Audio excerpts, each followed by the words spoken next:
Sepanjang tahun 2025, Parlemen menjadi panggung utama dinamika kebijakan nasional, dari respon atas tekanan publik hingga pengawasan kinerja pemerintah. Kami merangkum isu-isu strategis, keputusan penting, serta suara rakyat yang menguat di Senayan. Inilah catatan akhir tahun, jejak peran DPR RI dalam mengawal arah bangsa sepanjang 2025 dalam Kaleidoskop Kabar Parlemen 2025. Bersama saya, Restu Wulandari.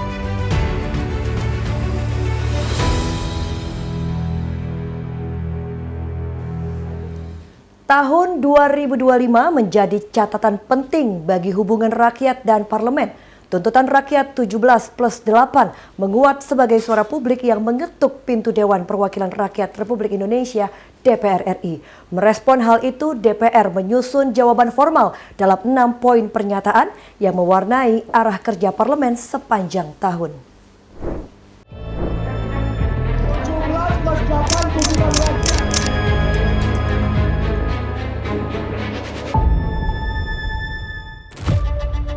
17+8 tuntutan rakyat adalah berbagai aspirasi dan desakan rakyat beredar luas saat unjuk rasa Agustus 2025 di media sosial. Aspirasi ini datang dari mahasiswa, organisasi sipil, dan kelompok masyarakat lain menyorot isu transisi kepemimpinan, reformasi pemerintahan, hingga akuntabilitas kebijakan publik. Menyikapi dorongan tersebut, DPR melalui pimpinan dan perwakilan fraksi merumuskan sejumlah langkah dengan harapan meningkatkan kepercayaan publik.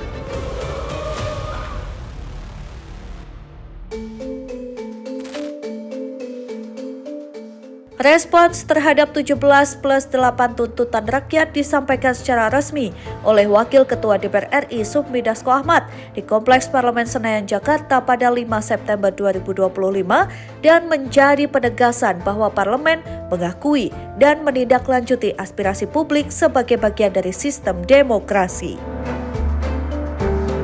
Yang poin pertama, 1. DPR RI menyepakati menghentikan pemberian tunjangan perumahan anggota DPR RI terhitung sejak tanggal 31 Agustus 2025. Selanjutnya pada poin kedua, DPR melakukan moratorium kunjungan kerja ke luar negeri terhitung sejak 1 September 2025, kecuali menghadiri undangan kenegaraan. Dan yang paling menarik, poin ketiga, yaitu DPR RI memangkas tunjangan dan fasilitas anggota DPR. 3. DPR RI akan memangkas tunjangan dan fasilitas anggota DPR setelah evaluasi meliputi biaya langganan, A. daya listrik, dan B. jasa telepon, kemudian biaya komunikasi intensif, dan biaya tunjangan transportasi.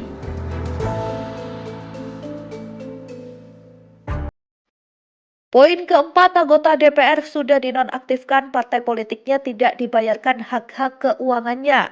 Poin selanjutnya, pimpinan DPR meminta Mahkamah Kehormatan Dewan atau MKD berkoordinasi dengan Mahkamah Kehormatan Partai Politik menindaklanjuti penonaktifan.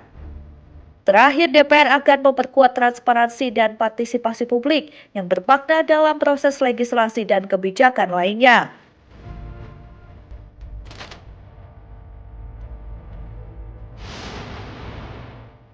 Tuntutan rakyat 17+8 menjadi salah satu dinamika politik terbesar 2025. DPR menegaskan komitmen lebih terbuka dan responsif terhadap aspirasi warga.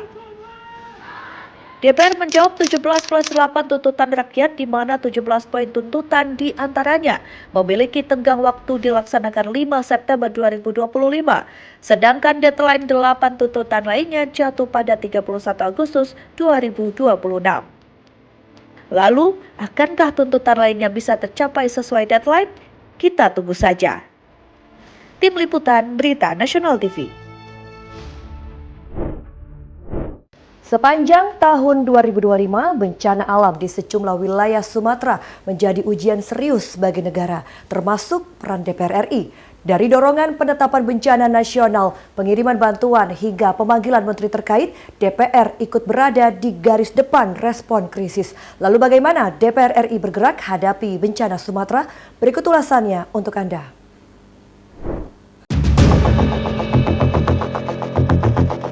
Banjir dan longsor melanda sejumlah wilayah di Sumatera akhir November 2025. Ribuan warga terdampak, akses terputus, dan kerusakan lingkungan kembali menjadi sorotan nasional. DPR RI merespons cepat.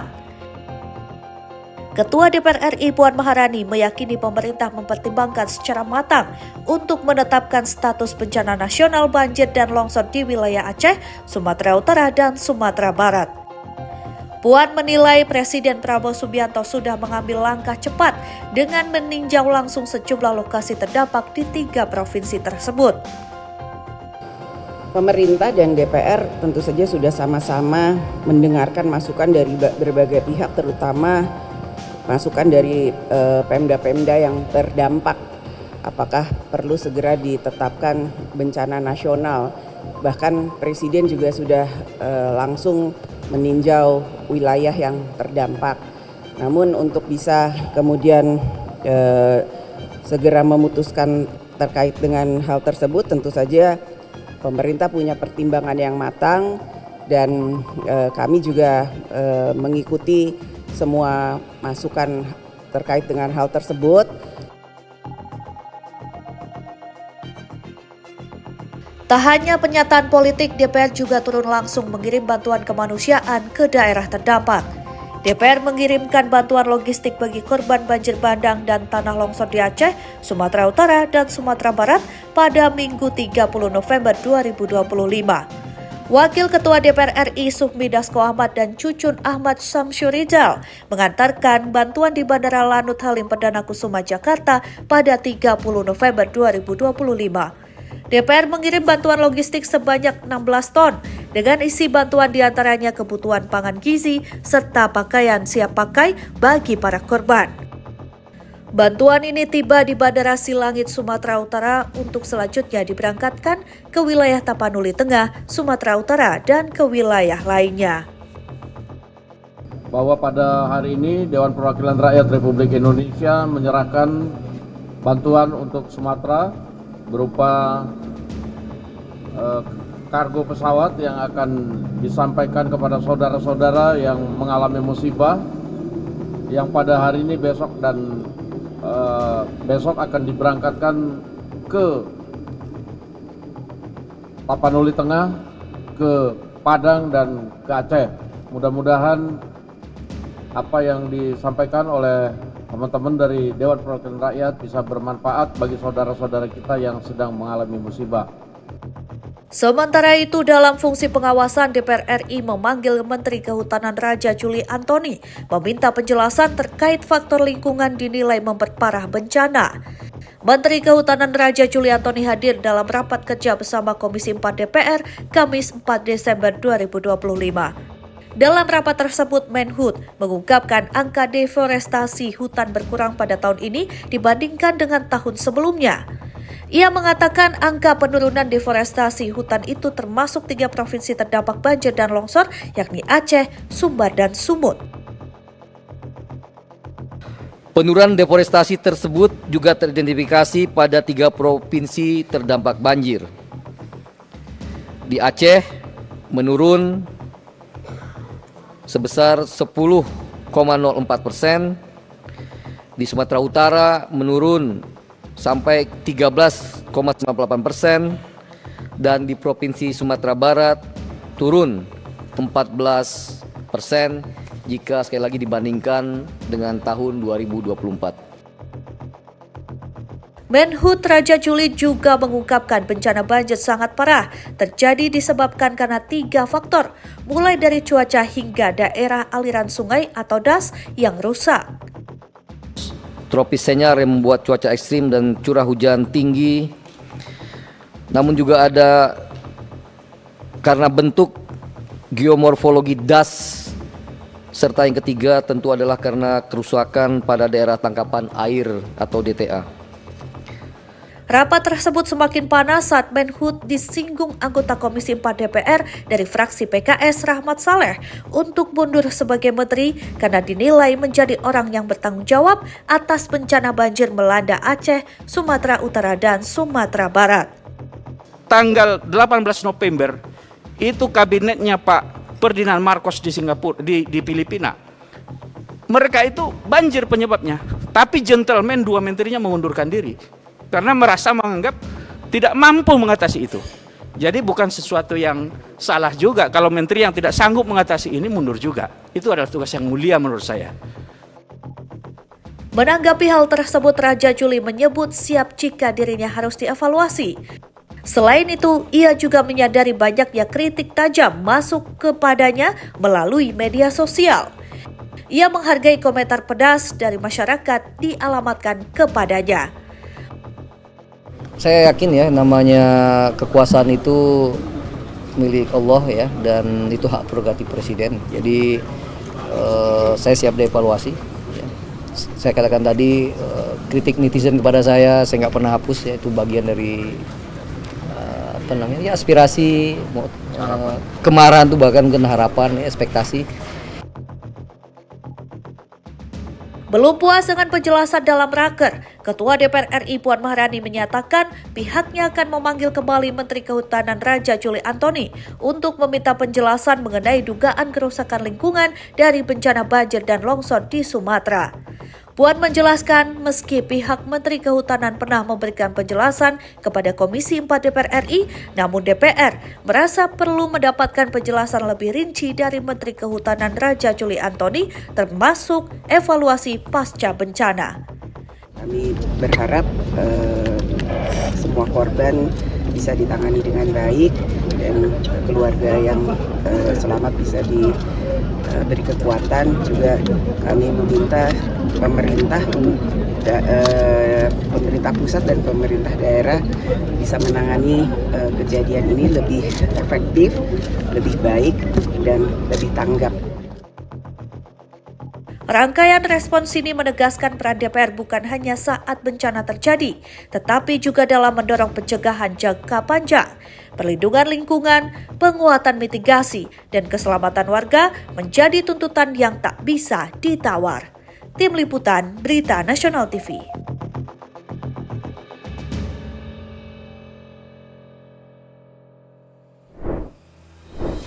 Dinamika Parlemen 2025 tak berhenti di respon krisis. Seusai jeda, keputusan paling menentukan akan kami ulas dari pengesahan APBN 2026 hingga kunci agenda legislasi nasional. Tetaplah bersama kami di Kaleidoskop Kabar Parlemen 2025.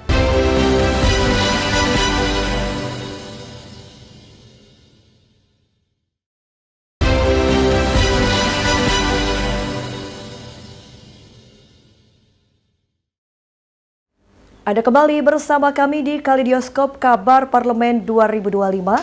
Ya pemirsa, sepanjang 2025 DPR RI mengambil sejumlah keputusan strategis. Salah satunya pengesahan APBN 2026 menjadi undang-undang. Dengan total anggaran lebih dari 3.800 triliun rupiah, APBN 2026 menjadi landasan kebijakan fiskal pemerintahan Presiden Prabowo Subianto. Pengesahan ini menandai arah pembangunan dan komitmen menjaga pertumbuhan ekonomi serta kesejahteraan rakyat. Apakah rancangan undang-undang tentang anggaran pendapatan dan belanja negara tahun anggaran 2026 dapat disetujui untuk disahkan menjadi undang-undang? Setuju.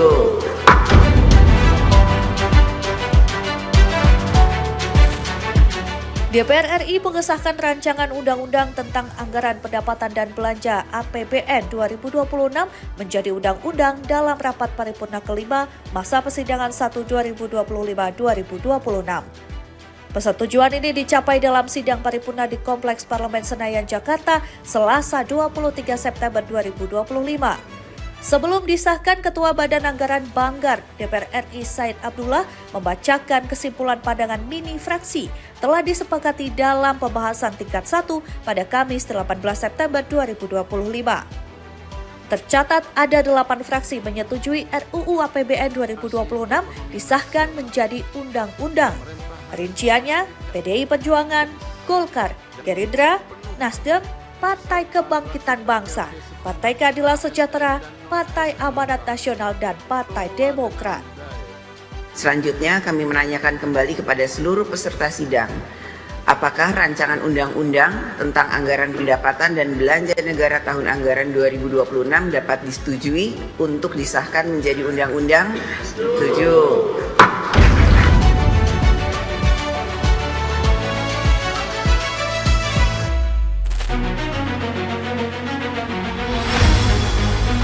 Berdasarkan keputusan rapat paripurna, belanja negara pada 2026 ditetapkan sebesar Rp3.842,72 triliun. Usai disahkan menjadi UU APBN 2026, Menteri Keuangan Purbaya Yudi Sadewa ditemui usai rapat paripurna menyampaikan apresiasi kepada para anggota DPR RI dan menekankan pentingnya mendengar aspirasi masyarakat. Tapi yang pertama saya ingin mengucapkan apresiasi kepada DPR sehingga pembahasan RAPBN dan anti APBN 2026 berjalan dengan lancar dan mulus, dan di dalamnya ada semua, mungkin nggak maksimal tapi optimal, yang bisa menjaga pertumbuhan ekonomi dan menjaga stabilitas di seluruh masyarakat kita. Dengan demikian, pemerintah perlu gesit, kreatif, dan inovatif memanfaatkan kekuatan fiskal pada RAPBN 2025.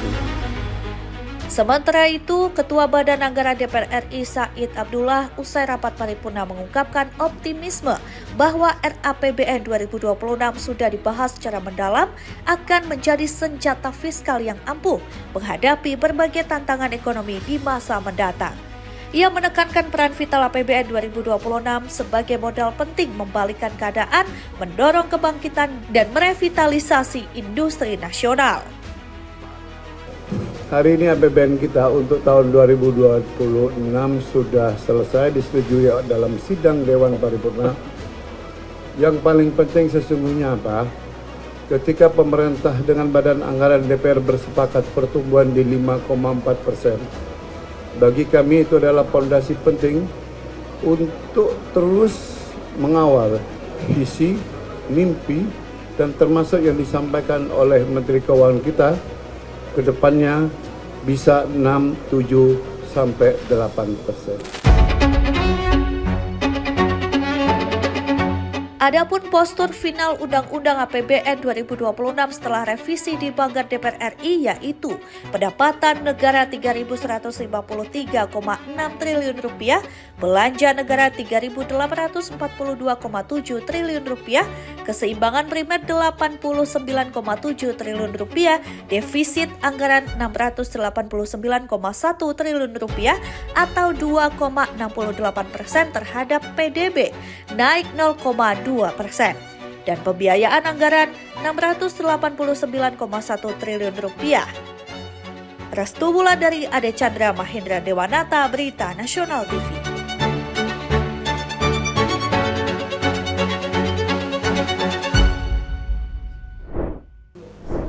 Selain menetapkan arah anggaran negara, DPR RI sepanjang 2025 juga mengunci agenda legislasi nasional. Melalui rapat paripurna, Dewan menyetujui 52 rancangan undang-undang dalam program legislasi nasional prioritas 2025. Sejumlah RUU strategis termasuk RUU perampasan aset disiapkan untuk menjawab tuntutan publik dan kebutuhan hukum nasional.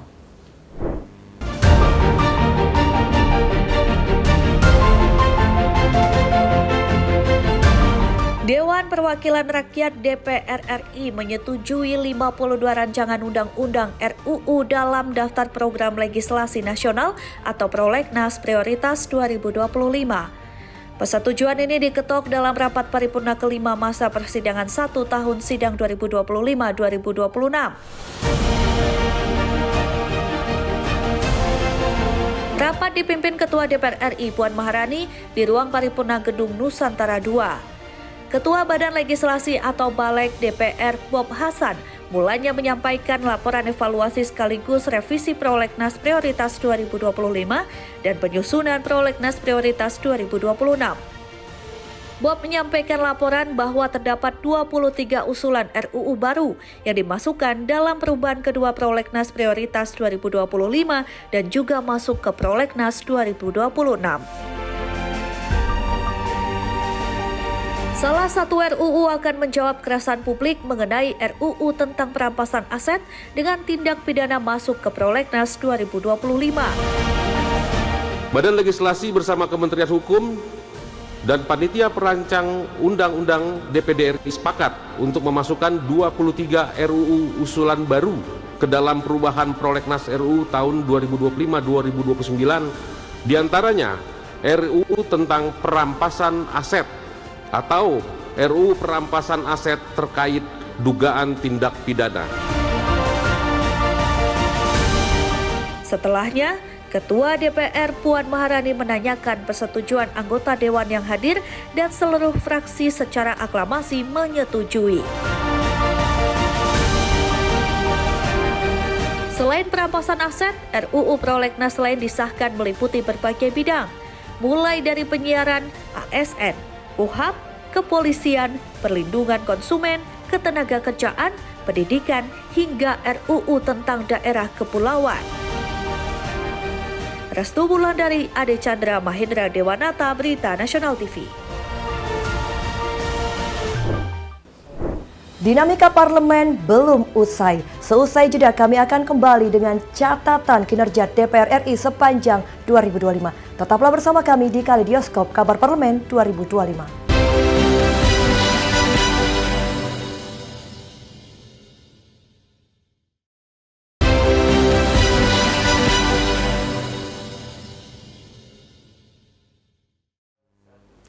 Anda kembali bersama kami di Kaleidoskop Kabar Parlemen 2025. Pemirsa, dalam laporan kinerja DPR RI tahun sidang 2024-2025, Ketua DPR RI Puan Maharani menyampaikan permohonan maaf kepada masyarakat Indonesia. Permohonan maaf ini disampaikan atas kinerja parlemen yang dinilai belum sempurna dalam menjalankan tugas. Puan berjanji menjadikan setiap kritik dan masukan sebagai dorongan untuk perbaikan dan transformasi DPR RI. Dengan penuh kerendahan hati atas nama seluruh anggota dan pimpinan DPR RI, Ketua DPR RI Puan Maharani menyampaikan permohonan maaf kepada masyarakat Indonesia atas kinerja jajaran parlemen yang masih belum sempurna dalam menjalankan tugas. Permintaan maaf ini disampaikan di akhir pidatonya saat menyampaikan laporan kinerja DPR RI tahun sidang 2024-2025 di Kompleks Parlemen Jakarta, Kamis 2 Oktober 2025. Kami akan menjadikan setiap kritik dan masukan sebagai pendorong bagi kami menyempurnakan diri dan bertransformasi lebih baik dalam memenuhi amanat rakyat. Puan menyatakan setiap kritik dan masukan dari masyarakat akan dijadikan pendorong untuk terus melakukan perbaikan dan penyempurnaan diri. Seluruh anggota DPR RI dari seluruh fraksi ikut mengambil peran dan tanggung jawab, bergotong royong, kerja bersama, mengambil langkah nyata yang dapat kita lakukan bersama tanpa harus menunggu orang lain. Menurut Puan, transformasi DPR RI hanya bisa terwujud apabila seluruh anggota DPR dari semua fraksi terlibat aktif mengambil peran dan tanggung jawab. Gotong royong dan kerjasama dinilai menjadi kunci agar parlemen mampu melangkah nyata tanpa saling menunggu. Atas nama seluruh anggota dan pimpinan DPR RI, kami meminta maaf kepada rakyat Indonesia apabila belum sepenuhnya dapat menjalankan tugas kami sebagai wakil rakyat secara sempurna. Kami akan menjadikan setiap kritik dan masukan sebagai pendorong bagi kami menyempurnakan diri dan bertransformasi lebih baik dalam memenuhi amanat rakyat. Permohonan maaf dan komitmen perbaikan ini menjadi catatan dalam laporan kinerja DPR RI tahun sidang 2024-2025. Sekaligus menegaskan upaya parlemen terus melakukan penyempurnaan kinerja sesuai aspirasi masyarakat. Tim Liputan, Berita Nasional TV. Komisi 2 DPR RI menjadi alat kelengkapan Dewan paling produktif dalam menghasilkan undang-undang sepanjang tahun 2025. Dari total 16 undang-undang yang dihasilkan DPR RI, sebanyak 10 undang-undang disusun oleh Komisi 2.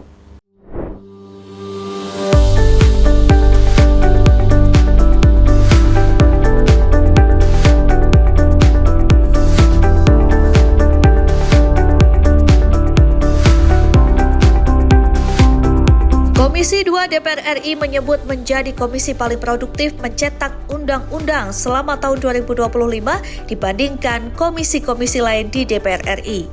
Pada 8 Desember 2025, Ketua Komisi 2 DPR RI, Rifki Nizami Karsayuda menerangkan DPR RI selama tahun 2025 menghasilkan 16 undang-undang, 10 undang-undang diantaranya dihasilkan Komisi 2.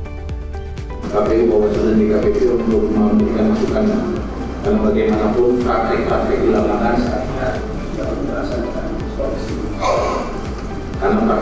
lapangan tentu kawan-kawan penyelenggara pemilu bersentuhan langsung.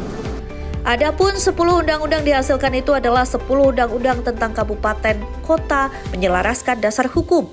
Sebelumnya, selama ini menggunakan dasar hukum dari masa Republik Indonesia Serikat. Salam kebajikan.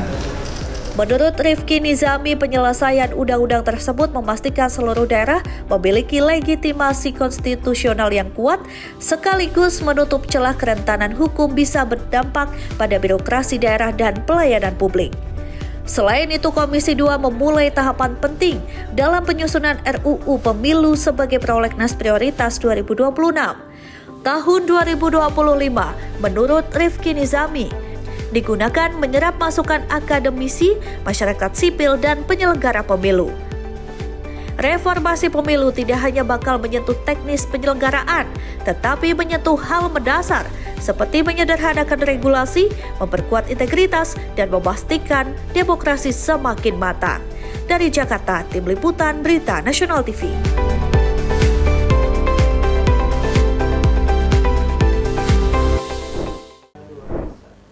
Menutup tahun 2025, DPR RI mencatatkan berbagai capaian strategis di bidang legislasi, pengawasan, dan diplomasi parlemen. Ketua DPR RI Puan Maharani menegaskan komitmen parlemen mengawal APBN agar manfaatnya benar-benar dirasakan rakyat. Kilas balik ini menjadi refleksi sekaligus ujian komitmen DPR dalam menjawab harapan publik ke depan.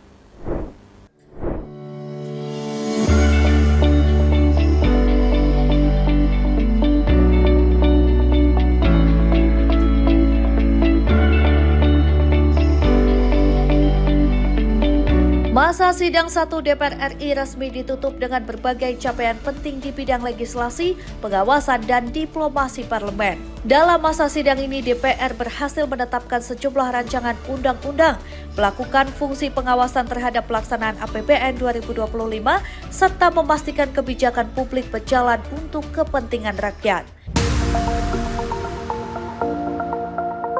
DPR RI dan pemerintah telah membahas serta menetapkan sejumlah produk legislasi yang ditujukan untuk menjawab kebutuhan hukum.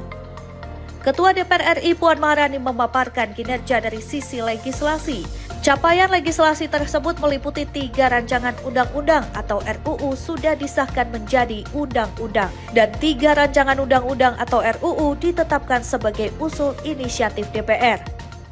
Salah satu di antaranya adalah RUU Kitab Undang-Undang Hukum Acara Pidana atau KUHAP, diharapkan bisa menjadi dasar hukum acara pidana yang lebih relevan dengan perkembangan masyarakat dan sistem hukum saat ini. Ada rancangan undang-undang tentang Kitab Undang-Undang Hukum Acara Pidana. Hadiran rancangan undang-undang ini diharapkan dapat menjawab tantangan zaman dan memberikan perlindungan terhadap warga negara melalui keadilan restoratif.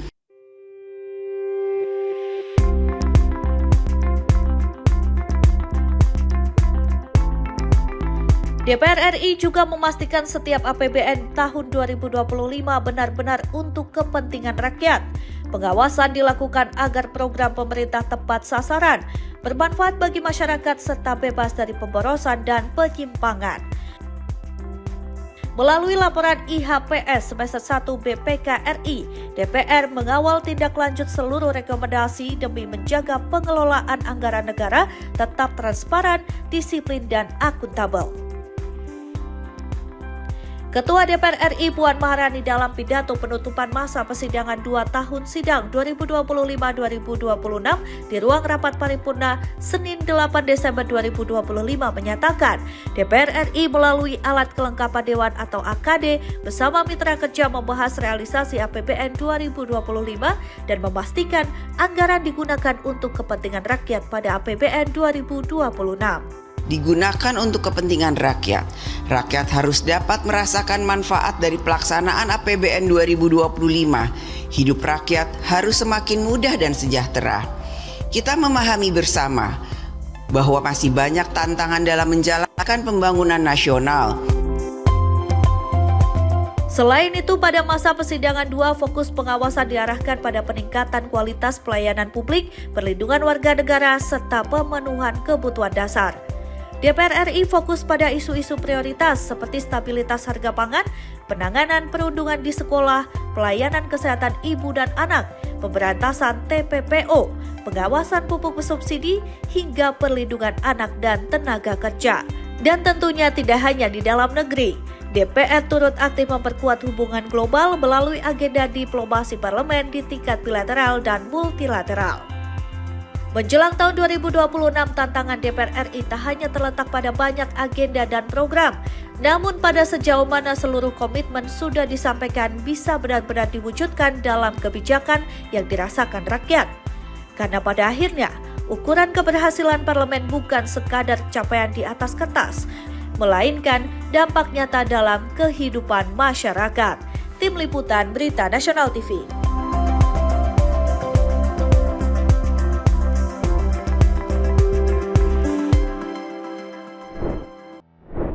Sepanjang 2025, Parlemen telah melalui dinamika besar dalam menjalankan fungsi dan tanggung jawabnya. Dari tekanan rakyat hingga kebijakan strategis, semua menjadi catatan perjalanan demokrasi kita. Memasuki 2026, harapan publik tetap terbuka agar setiap komitmen dapat terwujud dalam kebijakan yang dirasakan rakyat. Saya Restulandari pamit undur diri. Terima kasih telah menyaksikan Kaleidoskop Kabar Parlemen 2025. Selamat menyongsong tahun baru 2026 dan sampai jumpa.